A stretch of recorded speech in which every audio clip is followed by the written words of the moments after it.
No matter how rough your living conditions are, there's something special about whatever space is yours. I live in a box that's so cramped I can barely fit a chair between my bed and my desk. My fridge is outside, my toilet and shower are outside, and I'm surrounded by scorching wasteland crawling with wasps and rattlesnakes. But when I come back here after some time and relative luxury, I breathe a sigh of relief. It's uncomfortable, but it's my uncomfortable. I spent last month living in a friend's house while they were on vacation. My friend's house has plenty of room, no venomous snakes, and a toilet indoors. This humble duplex is a palace compared to what I've gotten used to, and yet it's not my home.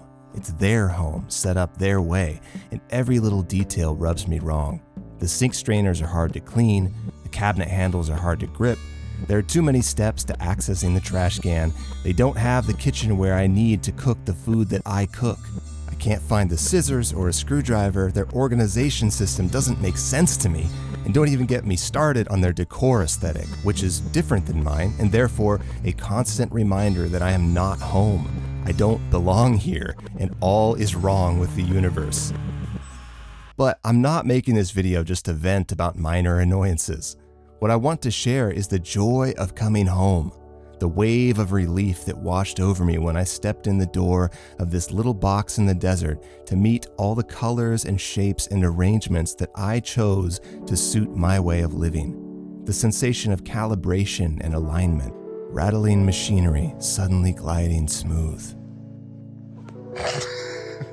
It seemed significant that I could feel this way about a home this rough. My friend's home is objectively more luxurious, but my home is me, and that's something I can create anywhere. Almost anyone can. You don't need to be a homeowner. You can rent an apartment with roommates and still have some sense of connection to your shared spaces, while holding at least your bedroom as sacred and fully your own. When I first moved out to the wilderness, all I had was a tent, a grill, and my dead grandpa's hospice commode. It was a miserable existence, but I made it mine. Then, step by step, I made it better.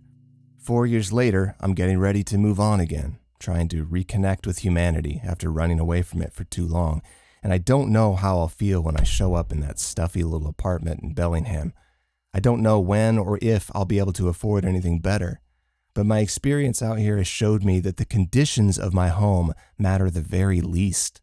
Small or large, rustic or luxurious, view of an alleyway or a mind-blowing vista, these details eventually fade from notice.